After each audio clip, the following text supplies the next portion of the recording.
بسم اللہ الرحمن الرحیم۔ السلام علیکم ورحمۃ اللہ وبرکاتہ۔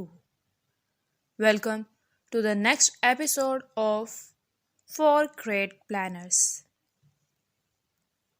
چلے شروع کرتے ہیں۔ تو پہلے بکواس کرتے کہ تم نے چیف کا چہرہ خواب میں دیکھا ہے، جولیا نے پھاڑ کھانے والے لہجے میں کہا۔ ارے غصہ کیوں ہو رہی ہو؟ غصہ صحت کے لیے اچھا نہیں ہوتا، غصہ تھوک دو، لیکن خیال رکھنا تمہارے پہلو میں تنویر بیٹھا ہے، اگر تم نے اس پر تھوک دیا تو وہ مجھے ہی الزام دے گا کہ تم نے میرے اکسانے پر اس پر غصہ تھوکا ہے، عمران نے کہا۔ تو سٹنگ روم میں سوائے تنویر کے سب کے کہکوں سے کمرہ گونج اٹھا۔ تمہیں تو بس ہر وقت مجھ پر اٹیک کرنے کا موقع بھی ملنا چاہیے، تم کب اپنی حرکتوں سے باز آؤ گے؟ تنویر نے منہ بناتے ہوئے کہا۔ تم جانتے ہو کہ میں کس صورت میں باز آ سکتا ہوں؟ عمران نے تنویر کو چھیڑتے ہوئے کہا۔ میرے ہوتے ہوئے تو ناممکن ہی ہے، یہ بات میں پہلے بھی سینکڑوں بار کہہ چکا ہوں، تنویر نے طنزیہ لہجے میں کہا۔ پلیز اس ٹاپک کو رہنے دو، کوئی اور بات کرو، یہ باتیں سن سن کر میرے کان پک چکے ہیں، جولیا نے عمران اور تنویر دونوں کو ٹوکتے ہوئے کہا۔ صفدر، یہ سب تمہاری غلطی ہے، عمران نے غصیلے لہجے میں کہا تو صفدر نے بے اختیار چونک کر عمران کی طرف دیکھا۔ اس کے چہرے پر حیرت کے سائے لہرانے لگے۔ میری غلطی؟ میں سمجھا نہیں عمران صاحب، صفدر نے کہا۔ جب تم لوگ آ ہی رہے تھے تو کم سے کم قاضی کو بھی ساتھ لے آتے، یا پھر مجھے ہی فون کر دیتے، میں قاضی کو پابند کر دیتا۔ اس طرح جولیا اور اس کے برادر کا اعتراض ہمیشہ کے لیے ختم ہو جاتا۔ مجھے تم سے ایسی امید نہیں تھی، اصل میں تم ہی نہیں چاہتے کہ ایک بھائی اپنی بہن کے فریضے سے سبق دوش ہو، لیکن یاد رکھو تمہاری بھی باری آنی ہے، پھر تم میری منتیں کرتے پھرو گے اور میں تمہیں لفٹ بھی نہیں کراؤں گا، عمران نے افسوس بھرے لہجے میں کہا تو صفدر حیران ہی رہ گیا، جبکہ سالے کے چہرے پر سرخی دوڑ گئی۔ عمران صاحب، ماننا پڑے گا آپ بہت بڑے ایکٹر ہیں، صفدر نے مسکراتے ہوئے کہا۔ عمران صاحب، میں ایک قاضی کو جانتا ہوں، اگر آپ کہیں تو اسے کال کر کر بلا لوں، اچانک خاور نے بات کرتے ہوئے کہا تو سب نے اس کی طرف دیکھا۔ خاور، پلیز خاموش ہو جاؤ، تم جانتے ہو کہ یہ شخص کبھی بھی سنجیدہ نہیں ہو سکتا، یہ دوسروں کے جذبات سے کھیلنا جانتا ہے، اسے کسی کے جذبات سے کوئی غرض نہیں ہوتی، اگر اب تم لوگوں نے اس ٹاپک پر ایک لفظ بھی کہا تو میں اٹھ کر چلی جاؤں گی، جولیا نے جذباتی لہجے میں کہا تو سب یوں خاموش ہو گئے جیسے وہاں اچانک سامنے آ کر سب کو سونگ لیا ہو۔ عمران ہونٹ بھینجتے بیٹھا گہری سوچ میں غرق تھا۔ اسی لمحے تنویر ٹرالی دیکھ لیتا ہوا ٹرالی دھکیلتا ہوا اندر داخل ہوا۔ اس کے چہرے پر سنجیدگی کے تاثرات تھے۔ اس نے ٹرالی میز کے قریب کھڑی کی اور چائے کا سامان میز پر رکھنے کے بعد ٹرالی دھکیلتا ہوا سٹنگ روم سے باہر چلا گیا۔ صالحہ اٹھی اور سب کے لیے چائے کپوں میں انڈھیلنے لگی۔ اس نے ایک ایک کپ سب کے سامنے رکھا اور اپنا کپ ہاتھ میں لے کر صوفے پر جا بیٹھی۔ اسی لمحے میز پر پڑے ٹیلی فون کی گھنٹی بج اٹھی تو سب نے بے اختیار چونک کر فون کی طرف دیکھا۔ لگتا ہے تمہارے چیف کو پتہ چل گیا کہ تم سب میرے فلیٹ پر جمع ہو، عمران نے کہا۔ آپ چیف سے ہمارے لیے چھٹیوں کی بات کیجیے گا، خاور نے کہا، لیکن عمران نے جواب دینے کے بجائے ہاتھ بڑھا کر ریسیور اٹھا لیا۔ علی عمران، MSc TSc آکسن، مول دلہنوں پر راتیوں سمیت بول رہا ہوں، عمران نے احمقانہ لہجے میں کہا۔ X2، دوسری طرف سے X2 کی سرد آواز سنائی دی۔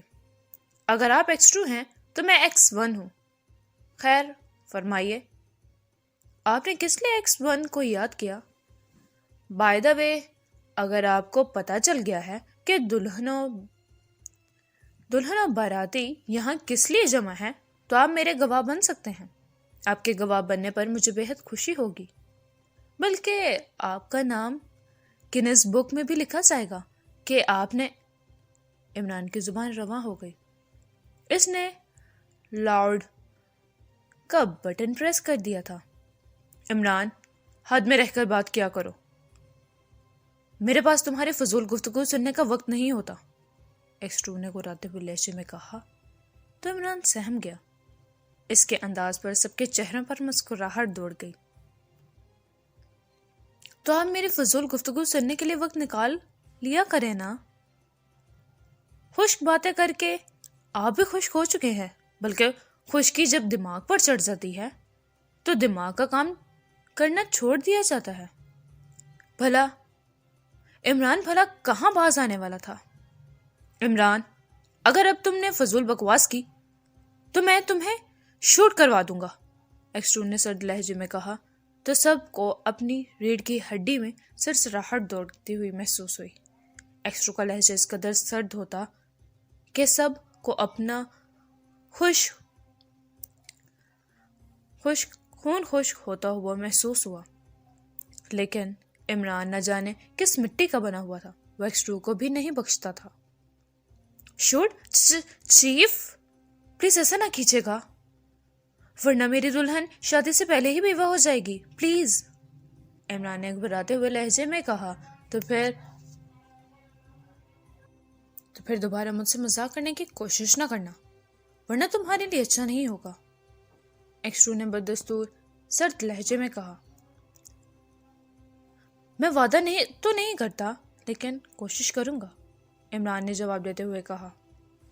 تم کبھی انسان نہیں بن سکتے، X2 نے کہا۔ آپ ٹھیک کہہ رہے ہیں، میں اس وقت انسان بنوں گا جب میری شادی ہو جائے گی، عمران نے جواب دیتے ہوئے کہا۔ شٹ اپ، ریسیور جولیا کو دو، X2 نے عمران کو جھڑکتے ہوئے کہا۔ پہلے آپ یہ بتا دیں کہ آپ بطور گواہ، عمران نے کہنا چاہا۔ عمران، ریسیور جولیا کو دو، X2 نے اس کی بات قطع کی اور غصیلے لہجے میں کہا تو عمران بخلائے ہوئے انداز میں ریسیور جولیا کی طرف بڑھا دیا۔ اس کا چہرہ ہلدی کی طرح سرد پڑ گیا تھا۔ اس کی حالت دیکھ کر سب یہی سمجھ رہے تھے کہ وہ X2 کے لہجے سے ڈر گیا۔ جولیا بول رہی ہوں چیف، جولیا نے ڈرتے ہوئے کہا۔ فوراً عمران کو شوٹ کر دو، X2 نے تہمکانہ لہجے میں کہا تو جولیا کے ہاتھوں سے گھبراہٹ کے مارے ریسیور گرتے گرتے بچا۔ چیف،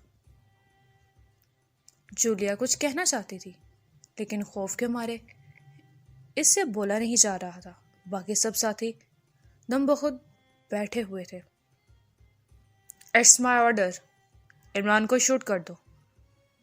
X2 بھی شاید آج غصے میں آ گیا تھا اور اس نے تہیہ کر لیا تھا کہ وہ عمران کو شوٹ کروا کر ہی دم لے گا۔ چیف، میں عمران کی طرف سے معافی مانگتی ہوں، پلیز آپ اسے معاف کر دیں، یہ آئندہ آپ سے کبھی بدتمیزی نہیں کرے گا۔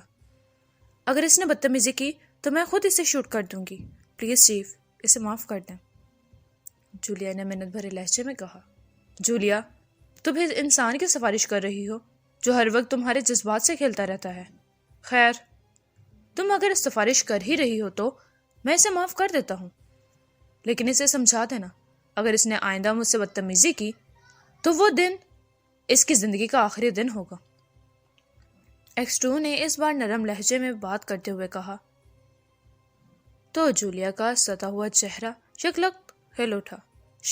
شکریہ چیف، جولیا نے تشکر آمیز لہجے میں کہا۔ ریسیور عمران کو دو، X2 نے کہا تو جولیا نے ریسیور عمران کی طرف بڑھا دیا۔ مجھے تمہارے چوہے سے بات نہیں کرنی، اس نے سب کے سامنے میری بدتمیزی کی ہے، مجھ سے بدتمیزی کی ہے، بے عزتی کی ہے میری، عمران نے منہ بناتے ہوئے کہا اور ریسیور لینے سے انکار کر دیا تو جولیا کے چہرے پر زلزلے کے آثار پیدا ہو گئے۔ وہ جانتی تھی کہ اگر X2 کو پتہ چل گیا کہ عمران اس سے بات کرنے سے انکار کر رہا ہے تو دوبارہ بگڑ جائے گا۔ پلیز عمران صاحب، چیف سے بات کر لیں۔ صفدر نے سچویشن سنبھالنے کی کوشش کرتے ہوئے کہا تو عمران نے سر جھٹکتے ہوئے ریسیور لے لیا۔ آپ سے ناراض علی عمران بول رہا ہوں، عمران نے ناراض لہجے میں کہا۔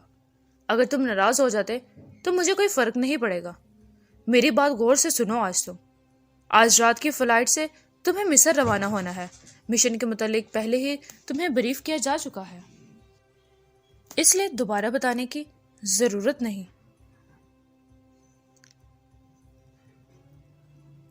تم اپنے ساتھ صفدر، جولیا اور صالحہ کو لے جا سکتے ہو۔ باقی کیپٹن شکیل اور تنویر اگر چاہیں تو وہ 1 ہفتے کی چھٹی لے کر گھومنے پھرنے کہیں بھی جا سکتے ہیں، البتہ 4 اسٹارز پکیشیا میں ہی رہیں گے۔ جب کیپٹن شکیل، تنویر اور تم چاروں واپس پکیشیا پہنچ جاؤ گے تو پھر 4 اسٹارز چھٹیاں منانے کے لیے کہیں بھی جا سکتے ہیں، X2 نے مسلسل بولتے ہوئے کہا۔ پھر اس سے پہلے کہ عمران کوئی بات کرتا، X2 نے دوسری طرف سے منقطع رابطے کو کر دیا تھا۔ عمران نے غصے سے ریسیور کو دیکھا، پھر اسے کریڈل پر رکھ دیا۔ تمہیں کیا ضرورت پڑی تھی چیف سے بدتمیزی کرنے کی؟ کبھی تو اپنی زبان کو کنٹرول میں رکھ لیا کرو، جولیا نے غصیلے لہجے میں عمران سے مخاطب ہوتے ہوئے کہا۔ میری زبان کنٹرول میں نہیں ہوتی۔ اب اس میں میرا تو کوئی قصور نہیں، عمران نے جواب دیتے ہوئے کہا۔ عمران صاحب، شکر کریں کہ چیف نے تنویر کو آپ کو شوٹ کرنے کا آرڈر نہیں دیا، ورنہ تنویر نے تو حقیقتاً آپ کو شوٹ کر دینا تھا، صالحہ نے مسکراتے ہوئے کہا تو سوائے تنویر کے سب کھلکھلا کر ہنس پڑے۔ سچ کہہ رہی ہو صالحہ، یوں سمجھ لو کہ آج میں مرتے مرتے بچا ہوں، عمران نے جواب دیتے ہوئے کہا تو سب ہنس پڑے۔ میں نے واقعی تمہیں شوٹ کر دینا تھا عمران، میں چیف کی بات کبھی نہ ٹالتا، تنویر نے مسکراتے ہوئے کہا تو جولیا نے گھور کر اسے دیکھا۔ میں تو عمران کو سنگ دل سمجھتی تھی، لیکن تم اس سے بھی بڑے سنگ دل ہو۔ کتنے آرام سے کہہ رہے ہو کہ تم چیف کے آرڈر پر فوراً ہی عمل کر دیتے، جولیا نے دکھ بھرے لہجے میں کہا تو تنویر کے چہرے پر ہوائیں اڑنے لگیں۔ اس کی حالت سے سب محظوظ ہو رہے تھے۔ مس جولیا، میں تنویر نے اپنی صفائی میں کہنے کی کوشش کی، لیکن جولیا نے ہاتھ اٹھا کر اسے بولنے سے روک دیا۔ بس مجھے اور کچھ نہیں سننا، عمران کی زندگی بچ گئی ہے، بس ہمارے لیے یہی کافی ہے، جولیا نے کہا تو تنویر نے غصے سے ہونٹ بھینچ لیے۔ وہ ہر چیز برداشت کر سکتا تھا، لیکن جولیا کا غصہ اور ناراضگی اس کی برداشت سے باہر تھا۔ وہ بڑی مشکل سے خود کو کنٹرول کر رہا تھا۔ عمران صاحب، ہم سب مصر میں کس مشن پر روانہ ہو رہے ہیں؟ چیف آپ کو بتا چکے ہیں تو آپ ہمیں بھی بریف کر دیں، صفدر نے سنجیدہ ہوتے ہوئے کہا۔ ماورائی مشن ہے، عمران نے جواب دیتے ہوئے کہا۔ پھر اس سے پہلے کہ عمران مزید کچھ بتاتا، اچانک سٹنگ روم میں ایک جھماکا ہوا اور وہاں ایک سایہ ظاہر ہو گیا۔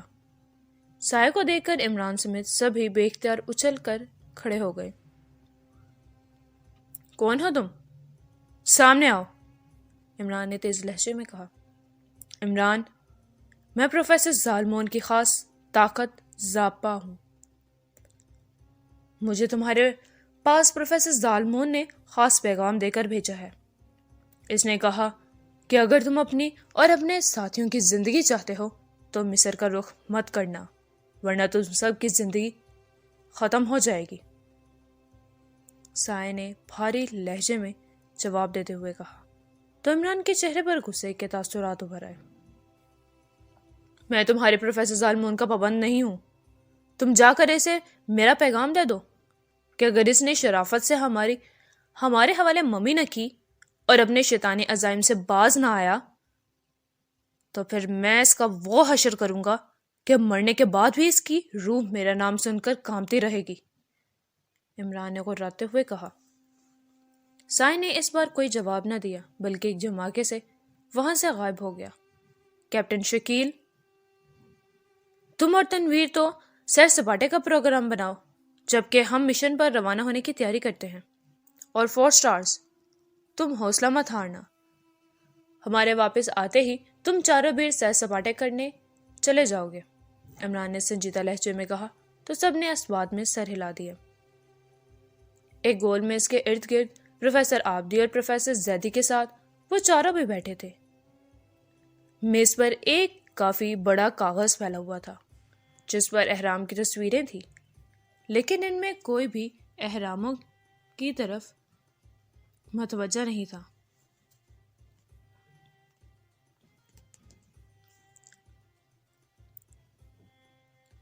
میرا خیال اب کام کی بات ہو جائے۔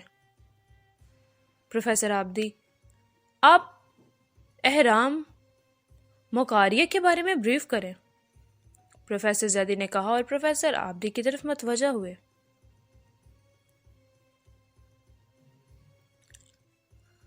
حرم مقاریہ غزہ کے ریگستان میں واقع ہے۔ یہ بہت ہی پرانا اور قدیم احراموں میں شمار کیا جاتا ہے۔ اس کے اندر بے شمار بھول بھلیاں، گلیاں اور جال بچھے ہوئے ہیں، لیکن حیرت انگیز بات تو یہ ہے کہ اس احرام میں جتنے بھی سیاح گئے وہ بھول بھلیوں میں بھٹکنے کے بجائے صحیح سلامت واپس آ گئے۔ میری اطلاع کے مطابق پروفیسر ظالمون ممی چوری کر کے اسی احرام میں لے گیا ہے، لیکن یہ حتمی نہیں ہے۔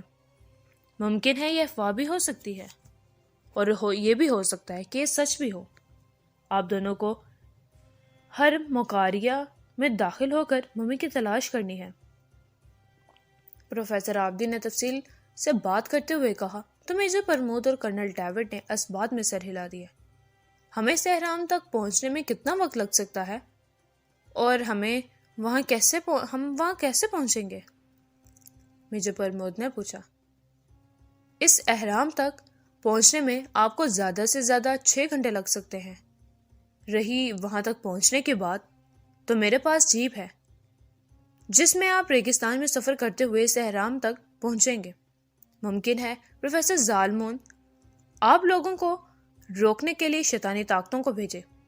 آپ نے ان طاقتوں سے اپنی ذہانت سے فائٹ کرنی ہے، پروفیسر آبدی نے جواب دیتے ہوئے کہا۔ آبدی صاحب، کیا ہم اپنے ساتھ اسلحہ بھی لے جا سکتے ہیں؟ کرنل ڈیوڈ نے پوچھا۔ اسلحہ لے جانے کا کوئی فائدہ نہیں، کیونکہ شیطانی طاقتوں پر اسلحہ اثر نہیں کرتا۔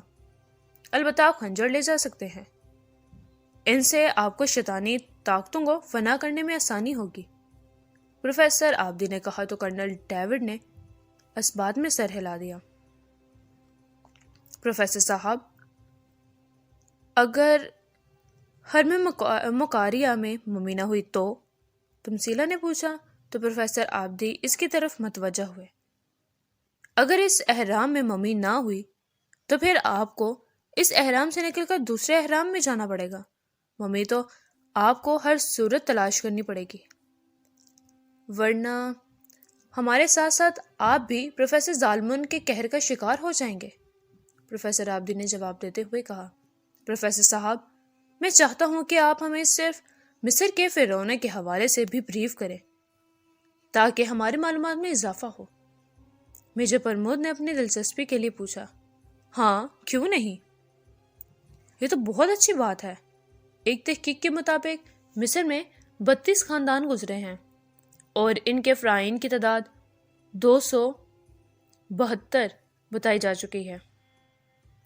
دنیا کے قدیم 7 عجائبات میں سوائے حرم اکبر خوفو چوپس کے باقی 6 عجائبات، جن میں ملک بغات، آرٹیمس کا معبد، زیوس کا مجسمہ، ہلیکار ناسوس کی آرام گاہ، رہوڈز کا مجسمہ اور سکندریہ کا مینار کو یہ تمام اب مٹ چکے ہیں، اور نئے عجائبات میں مصر کا حرم خوفو چوپس، کافرستان کا تاج محل، شوگران کی عظیم دیوار، میکسیکو کا چچن اٹزا، پیروکاما، چکو پچکو، برازیل کا کرائسٹ دی ریڈیمس، اور اردن کا بترا شامل ہیں۔ جہاں تک ان اہراموں کی بات ہے تو غزہ کے مقام پر ویسے تو چھوٹے اہرام موجود ہیں، لیکن وہاں 3 اہرام ایسے بھی ہیں جو بہت بڑے شمار کیے جاتے ہیں۔ ہرم خوفو، جسے چوپس بھی کہا جاتا ہے، یہ بھی بڑا اہرام ہے۔ دوسرا بڑا اہرام چوپس کے بیٹے منفرا یا خفرے کا ہے، اور تیسرا بڑا ہرم جسے ہر کہا جاتا ہے، اسے خوفو کے پوتے او منفرا یا خفرے کے بیٹے منکور رایا جیفرے نے بنوایا تھا۔ اس کے علاوہ ان فرائن کی بیگمات کے بھی چھوٹے چھوٹے اہرام موجود ہیں۔ پروفیسر آبدی نے مصر کے حوالے سے متعلق معلومات ان سے شیئر کرتے ہوئے کہا تو وہ چاروں طویل سانس لے کر رہ گئے۔ یہ 7 اہرام کتنے کتنے رقبوں پر پھیلے ہوئے ہیں؟ تمثیلہ نے پوچھا۔ ہر ہرم مختلف ایکڑوں پر پھیلے ہوئے ہیں، کسی کو 2 ایکڑ، کسی کا 3، کسی اور۔ لیکن حیرت انگیز بات تو یہ ہے کہ ہرم خوفو کے حوالے سے سن کر انسانی عقل اور جدید سائنس آج بھی دنگ رہ جاتی ہے۔ اس حرم کا کل رقبہ 13 ایکڑ سے بھی زیادہ محیط ہے، پروفیسر آبدی نے جواب دیتے ہوئے کہا۔ پھر تو اسے تعمیر ہونے میں کافی عرصہ لگا ہوگا، کرنل ڈیوڈ نے بھی دلچسپی لیتے ہوئے کہا۔ ہاں، یہ 20 سال کے طویل عرصے میں مکمل ہوا تھا، جسے خوفو چیپس نے صرف اپنے لیے بنوایا تھا۔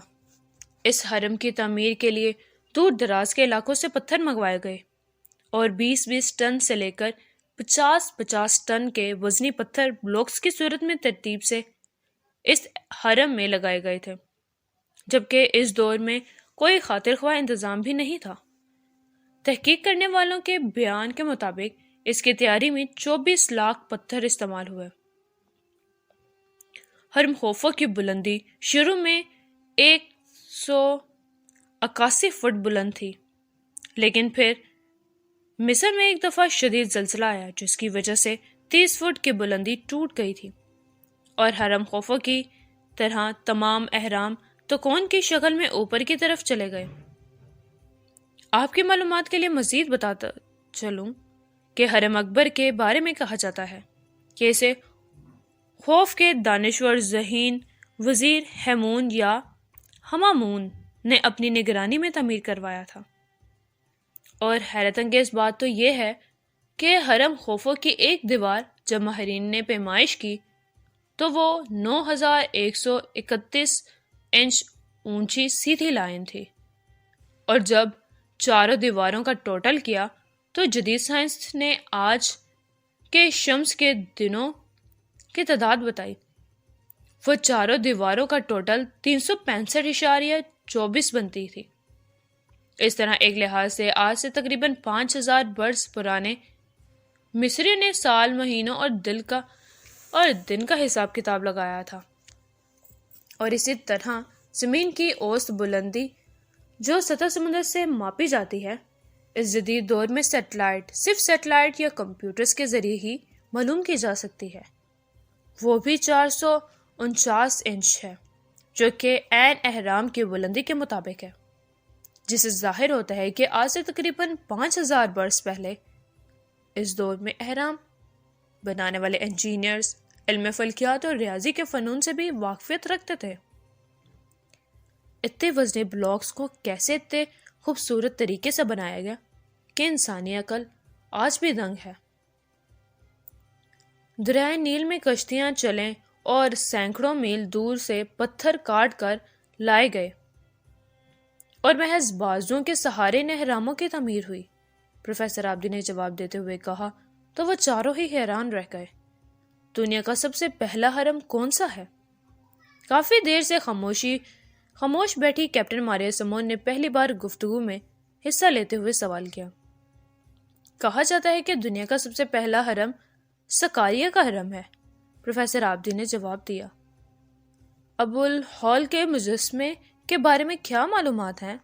تمثیلہ نے پوچھا، کیونکہ اس نے کتابوں میں اہراموں کے بارے میں تھوڑا بہت پڑھا ہوا تھا، اس لیے اس کی دلچسپی مزید بڑھتی چلی جا رہی تھی۔ 3 بڑے اہراموں کے درمیان ابو الہول کا عظیم الشان مجسمہ ہے جو 24 میٹر اونچا ہے، اور اس کا جسم تو شیر کا ہے لیکن چہرہ انسانی ہے، جو کہ دراصل خوفو چپس کے بیٹے منفرا یا خفرے کا چہرہ ہے۔ دلچسپ بات تو یہ ہے کہ ابو الہول کو اہراموں کا رکھوالا بھی کہا جاتا ہے، گویا کہ وقت کی گردش کی وجہ سے ابو الہول کے دیو ہیکل مجسمے کی ناک ٹوٹ چکی ہے، لیکن اس کی ہیبت ابھی بھی برقرار ہے۔ پروفیسر آبدی نے کہا۔ تمثیلہ نے اس بات میں سر ہلا دیا۔ پروفیسر صاحب، اب تک کتنے اہرام دریافت ہو چکے ہیں؟ مرزا پرمود نے پوچھا۔ تقریباً 100 سے زیادہ اہرام دریافت ہو چکے ہیں۔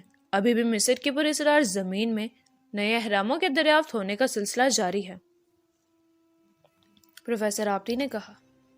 وقت ملا تو میں خوفو کا حرم دیکھنا چاہوں گا، مرزا پرمود نے کہا۔ ٹھیک ہے، لیکن ایک بات بتا دوں کہ حرم خوفو کے اندر سرنگوں اور بھول بھلیوں کا جال بچھا ہوا ہے۔ قدیم دور میں قزاق خزانہ چوری کرنے کے لیے اہراموں میں داخل ہوتے تھے۔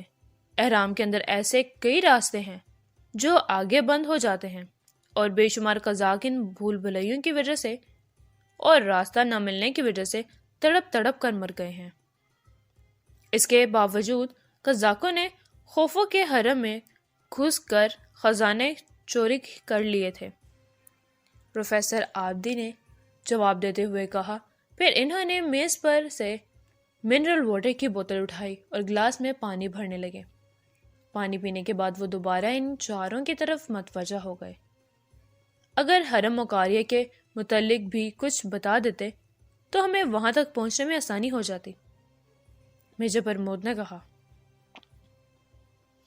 جیسا کہ میں آپ کو پہلے بھی بتا چکا تھا کہ حرم مکاریہ بہت پرانا اور قدیم حرم ہے۔ اس کے اندر بھول بھلیوں کا جال بچھا ہوا ہے۔ یہ بھی تقریباً 3 یا 4 ایکڑ میں پھیلا ہوا حرم ہے۔ چونکہ بہت پرانا اور قدیم حرم ہونے کے ساتھ ساتھ کافی دور بھی ہے، اس لیے سیاح اس حرم میں جانے سے گریز کرتے ہیں۔ آپ جب حرم میں داخل ہوں گے تو آپ کو اندازہ ہو جائے گا۔ شبہ یہی ہے کہ پروفیسر زالمون نے ان اہراموں کا انتخاب کیا ہے جو سال خوردہ ہونے کے ساتھ ساتھ بہت قدیم ہیں، پروفیسر آبدی نے جواب دیتے ہوئے کہا۔ تو میجر پرمود نے اس بات میں سر ہلا دیا۔ میرا خیال ہے کہ ہم نے کافی معلومات حاصل کر لی ہیں، اب ہمیں حرم مکاریہ کی طرف روانہ ہو جانا چاہیے۔ میں چاہتا ہوں کہ ہم رات ہونے سے پہلے پہلے حرم میں پہنچ جائیں، میجر پرمود نے کہا اور کرنل ڈیوڈ کی طرف دیکھا۔ جواب میں اس نے بھی اس بات میں سر ہلا دیا جیسے وہ بھی یہی چاہتا ہو۔ ٹھیک ہے معزز صاحبان، لیکن پلیز آپ نے وعدہ کیا ہے، اس پر قائم رہیے گا، اسی میں آپ کی سلامتی اور بھلائی ہے، پروفیسر آبدی نے ایک بار ان کو وعدہ یاد دلاتے ہوئے کہا۔ دونوں نے اس بات میں اپنے اپنے سر ہلا دیے۔ تھوڑی دیر کے بعد میجر پرمود، کرنل ڈیوڈ تمثیلہ اور کیپٹن ماریا سمون ایک جیپ میں سوار وادی شاہان کے ریگستان کی طرف بڑھتے چلے جا رہے تھے۔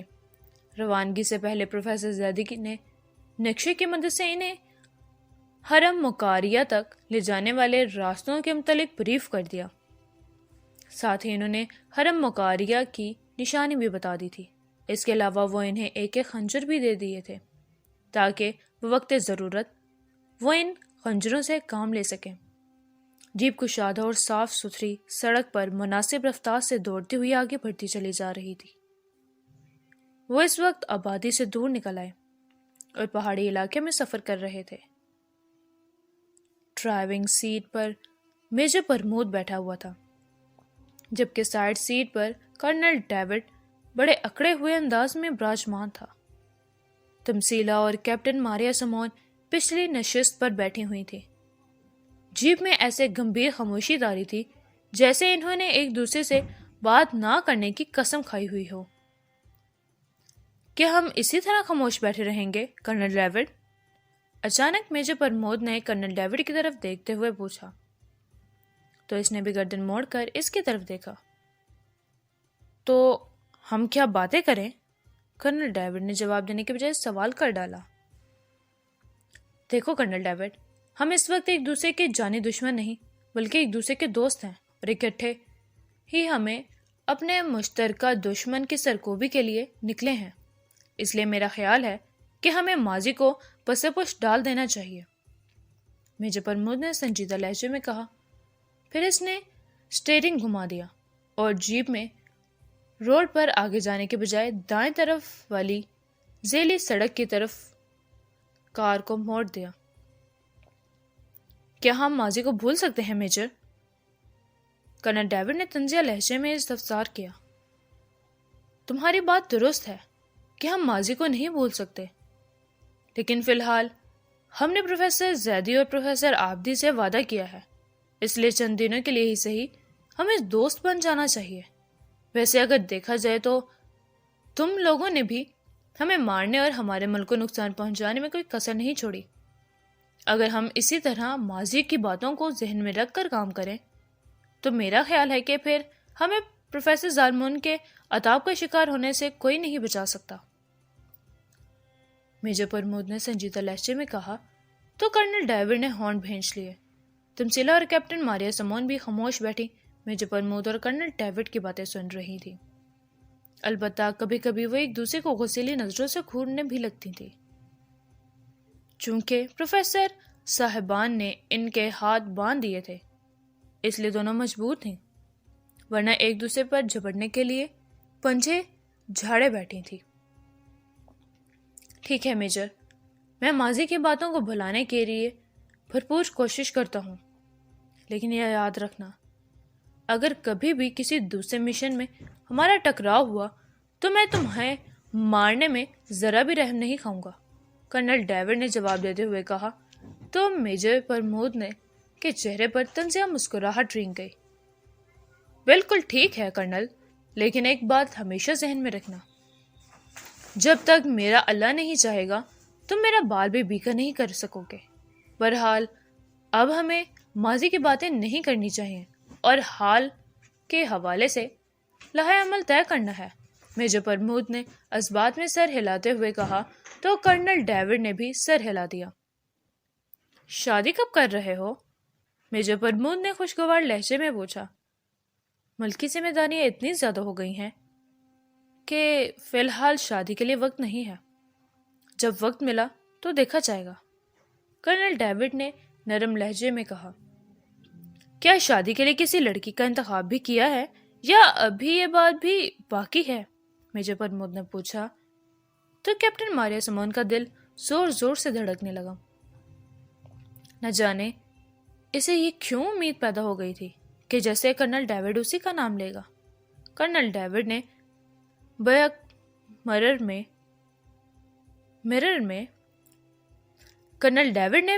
مرر میں کیپٹن ماریا سمون کو دیکھا تو اس نے جلدی سے نظریں پھیر لیں، لیکن اس کے کان کرنل ڈیوڈ کی ہی طرف تھے۔ جب شادی کرنی ہوگی تو کر لوں گا، ہاں لڑکی بھی پسند کر لی ہے میں نے، کرنل ڈیوڈ نے مسکراتے ہوئے جواب دیتے ہوئے کہا۔ تو کیپٹن ماریا سمون دل خوشیوں سے چوم اٹھا، کیونکہ میجر پرمود کو جواب دینے سے پہلے کرنل ڈیوڈ نے ایک نظر اس کی طرف دیکھا تھا اور پھر میجر پرمود کو جواب دیا تھا۔ ہاں یہ بات اور ہے کہ کرنل ڈیوڈ نے اس کا نام نہیں لیا تھا، لیکن ذہین کیپٹن ماریا سمجھ گئی کہ اس کا باس اسی کو ہی چاہتا ہے، اس لیے بہت خوش ہو گئی اور اس کے حسین چہرے پر مسکراہٹ رنگ گئی۔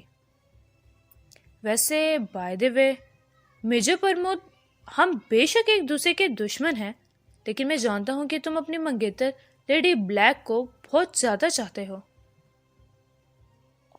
اور وہ بھی تمہیں بہت چاہتی ہے، اور یہ بھی اچھی بات ہے کیونکہ مشن کے دوران تو ہم سیکرٹ ایجنٹ چاہت اور محبت کی باتیں سوچ بھی نہیں سکتے، لیکن بہرحال کبھی کبھار فراغت میں اپنی خاص گرل ساتھی سے چاہت اور محبت کی بات کر لینی چاہیے، اس سے مائنڈ فریش ہو جاتا ہے۔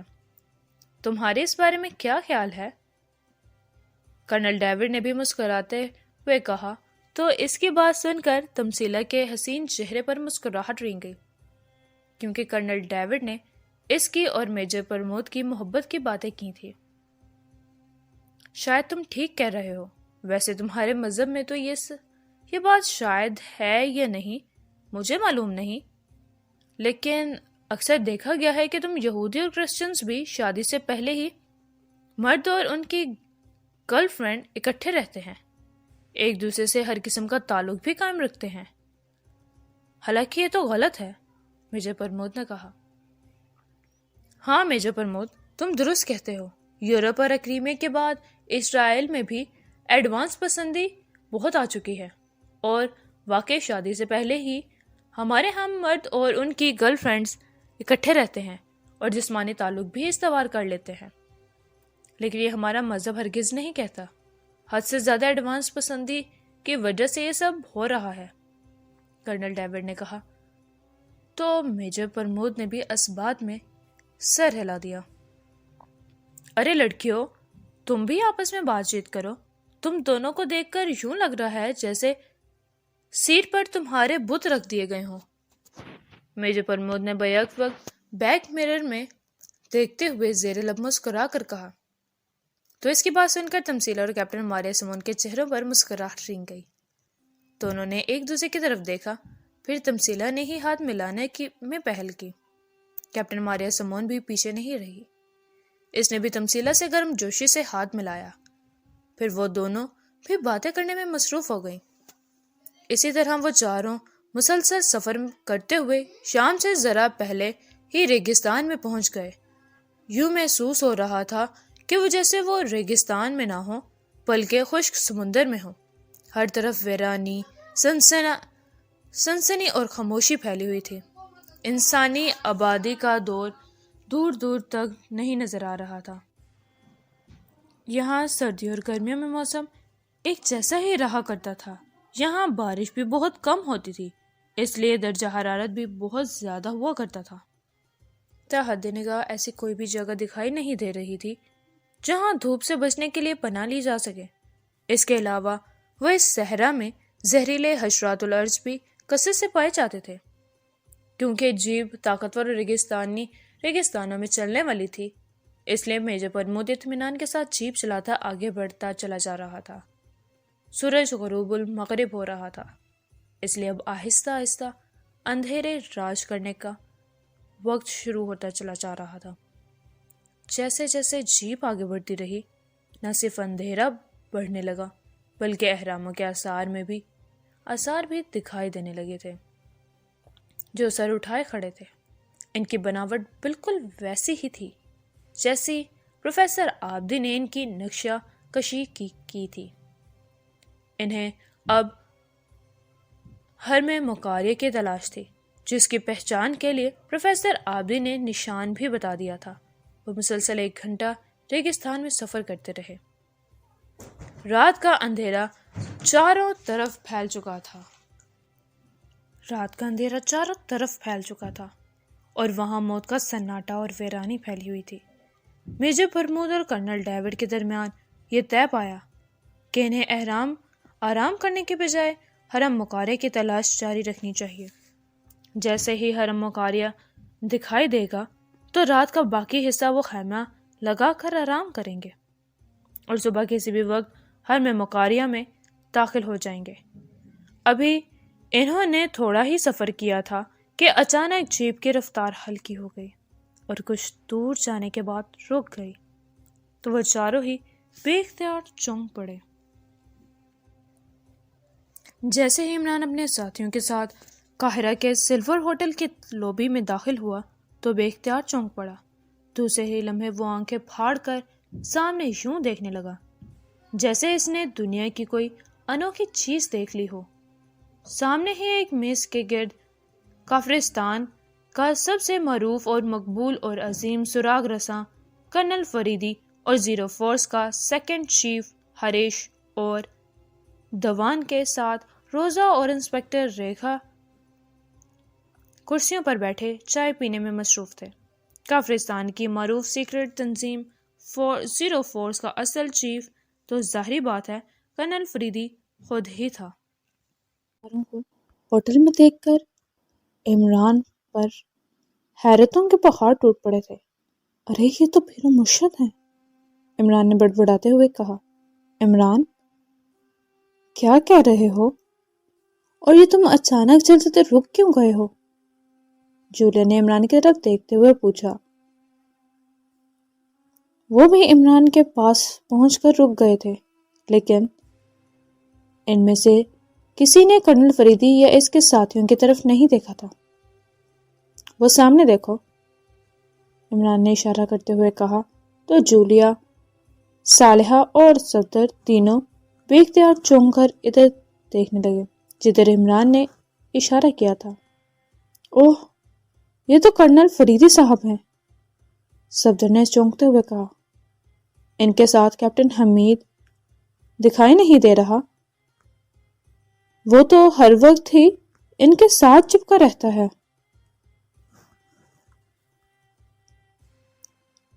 جولیا نے کہا تو عمران نے بے اختیار چونک کر اس کی طرف دیکھا۔ جولیا، خیریت تو ہے؟ تم آج کیپٹن حمید کو یاد کر رہی ہو؟ کہیں، عمران کہتے کہتے چپ ہو گیا۔ بکواس بند کرو، میری نظر میں کیپٹن حمید کی سوائے ایک فلرٹی انسان کے اور کوئی اہمیت نہیں ہے۔ میں نے تو ویسے ہی کہا تھا اور تم نے غلط مطلب سمجھ لیا۔ تم ایسے کہتے ہوئے تمہیں شرم نہیں آئی؟ جولیا نے اچانک بولتے ہوئے کہا۔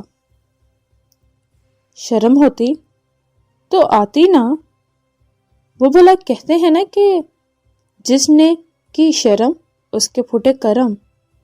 اب میں شرم کر کے اپنے کرم نہیں پھوڑ سکتا، عمران نے احمقانہ انداز میں کہا تو جولیا کے چہرے پر مسکراہٹ رنگ گئی۔ بڑے ہی ڈھیٹ قسم کے انسان ہو، کسی کے جذبات سے کھیلنا تو کوئی تم سے سیکھے، جولیا نے پھیکے انداز میں کہا۔ اب یہ تم مجھ پر سراسر الزام لگا رہی ہو۔ صالحہ سے پوچھو کہ کیا میں نے کبھی اس کے جذبات سے کھلواڑ کیا ہے؟ عمران نے منہ بناتے ہوئے کہا۔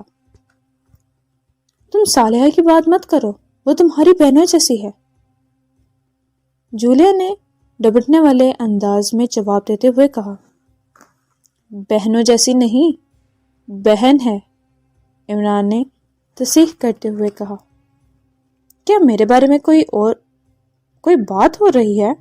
اسی لمحے صالحہ نے ان کے پاس پہنچ کر کہا، کیونکہ اس نے عمران کے منہ سے اپنا نام سن لیا تھا اور تجسس کے ہاتھوں مجبور ہو کر پوچھنے پہنچ گئی تھی۔ نہیں، کوئی خاص بات نہیں ہو رہی، بس یہ مجھے تنگ کر رہا ہے، جولیا نے جواب دیتے ہوئے کہا۔ عمران بھائی، کبھی تو جولیا کو بخش دیا کریں، جب بھی آپ کو موقع ملتا ہے آپ اسے تنگ کرنے سے باز نہیں آتے۔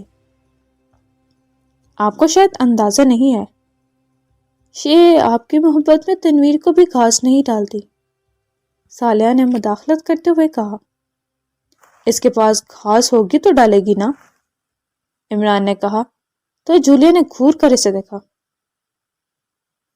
صالحہ، اس پتھر دل انسان سے سر ٹکرانے سے ہمارا اپنا ہی سر پھٹے گا، اسے کچھ نہیں ہوگا، جولیا نے کہا تو صالحہ نے مسکراتے ہوئے اس بات میں سر ہلا دیا۔ جولیا، بے شک عمران بھائی پتھر دل انسان ہے، لیکن یہ یاد رکھو وہ تم سے بے پناہ محبت کرتے ہیں اور تم دیکھنا وہ جلد ہی تم سے شادی بھی کر لیں گے، صالحہ نے جولیا کے کان میں سرگوشی کرتے ہوئے کہا تو اس کے چہرہ حیا سے سرخ ہو گیا۔ یہ کیا کانا پھوسی ہو رہی ہے؟ عمران نے ان دونوں کو سرگوشیانہ انداز میں باتیں کرتے ہوئے دیکھا تو پوچھ لیا۔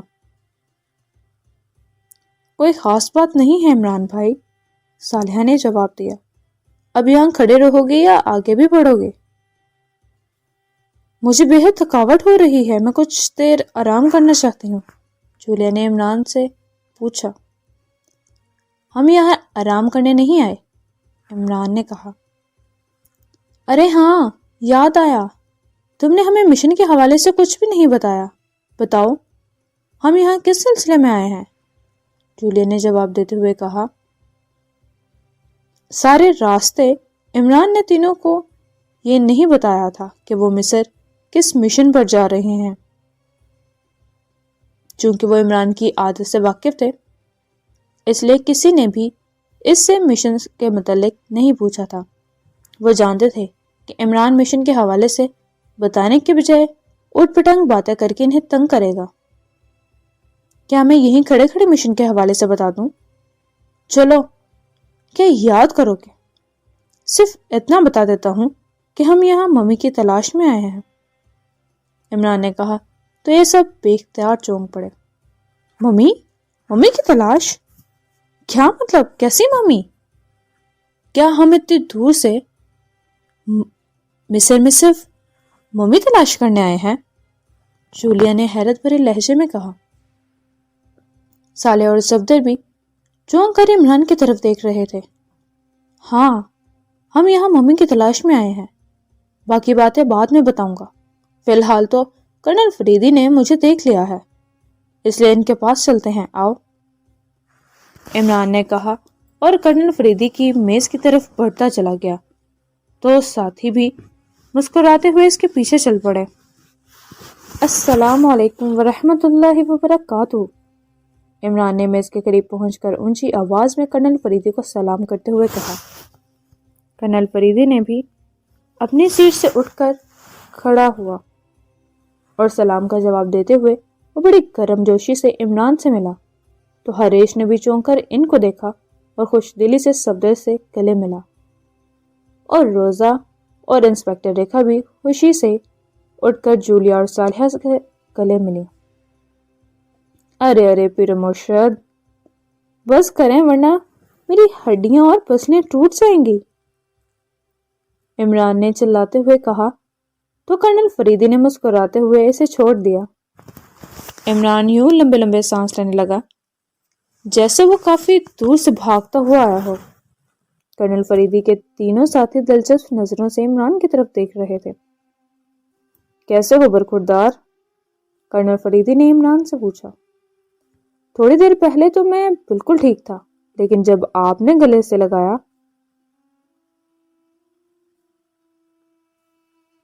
تو میرے سارے کس بل تو نکل ہی گئے ہیں. عمران نے جواب دیتے ہوئے کہا تو کرنل فریدی نے صرف مسکرانے پر ہی اکتفا کیا. تھوڑی دیر کے بعد وہ سب میز کے گرد کرسیوں پر بیٹھے باتیں کر رہے تھے. کیا پروگرام ہے پیر مرشد؟ عمران نے کرنل فریدی سے مخاطب ہو کر کہا تو کرنل فریدی نے بے اختیار چونک کر اس کی طرف دیکھا. کس بارے میں؟ کرنل فریدی نے استفسار کیا. ممی کے بارے میں. مجھے معلوم ہے کہ آپ یہاں ممی کی تلاش کرنے آئے ہیں. عمران نے جواب دیتے ہوئے کہا. تمہیں کیسے پتا چلا؟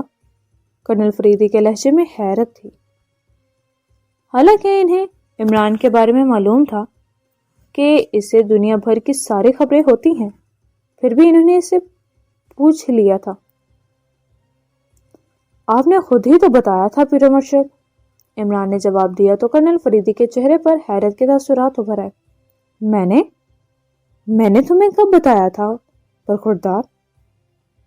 کرنل فریدی نے ہارن کھینچتے ہوئے کہا.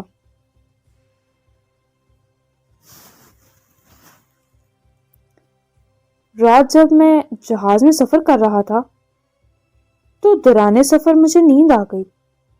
پھر آپ میرے خواب میں آئے اور کہا کہ برخوردار میں ممی کی تلاش میں مصر جا رہا ہوں. تم بھی وہاں پہنچ جاؤ پھر اکٹھے مل کر ہی ممی کو تلاش کریں گے. عمران نے جواب دیتے ہوئے کہا تو سنجیدہ مزاج کرنل فریدی کے چہرے پر مسکراہٹ رنگ گئی. بہت شریر ہو تم برخوردار. کرنل فریدی نے کہا. ویسے آپ کب شریر ہوں گے؟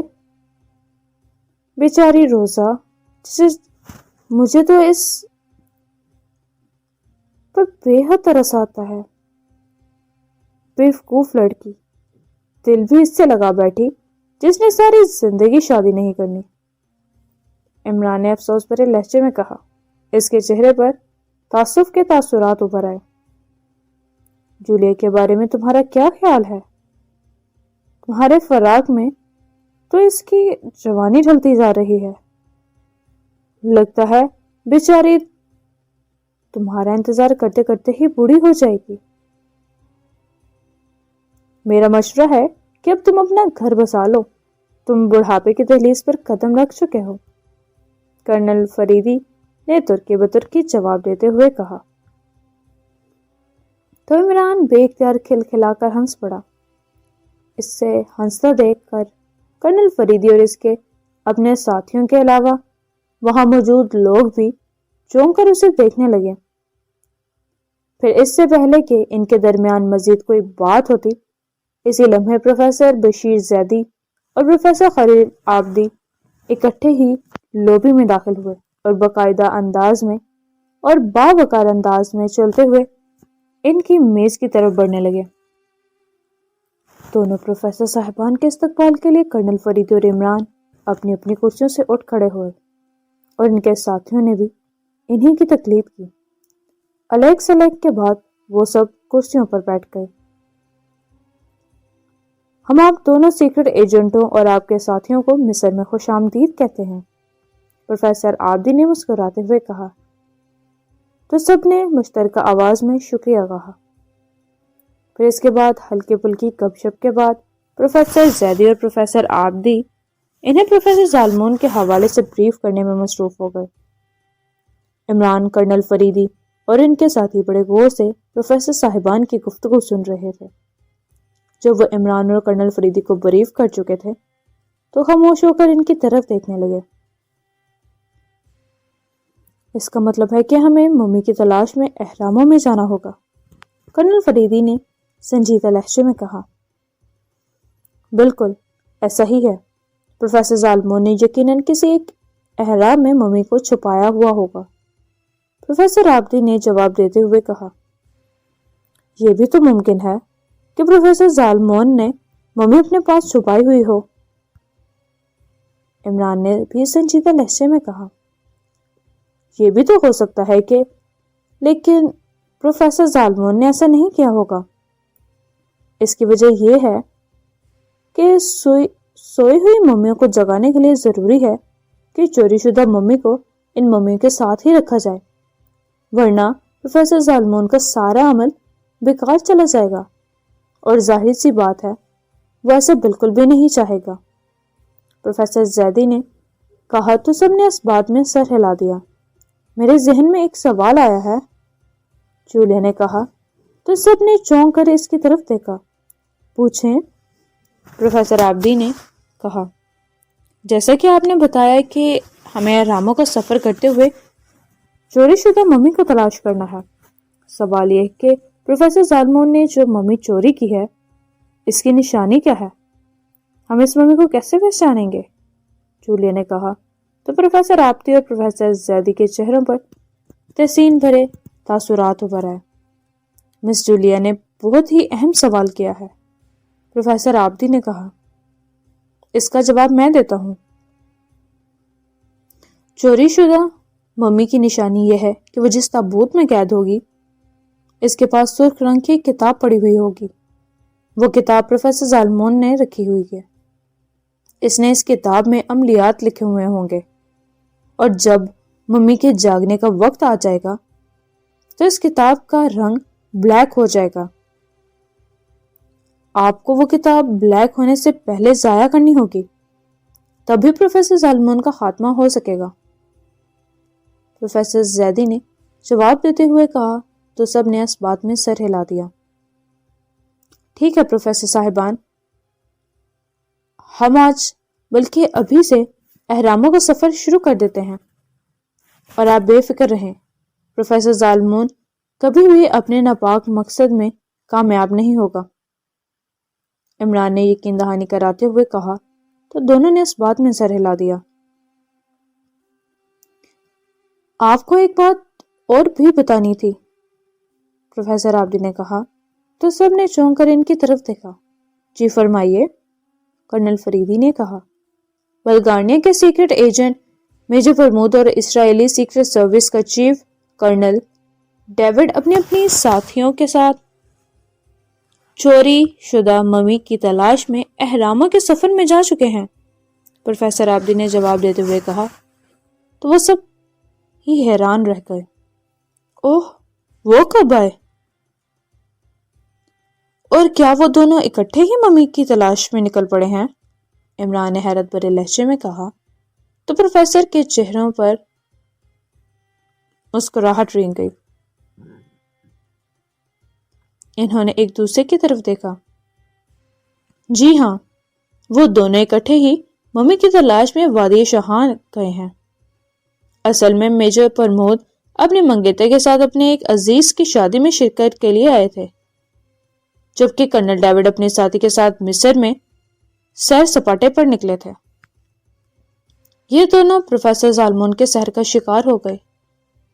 پروفیسر زالمون کو خدشہ تھا کہ سیکرٹ ایجنٹ اس کے خلاف کام کر سکتے ہیں، اس لیے اس نے دونوں کو سحر کا شکار کر دیا تاکہ وہ خوفزدہ ہو کر بھاگ جائیں۔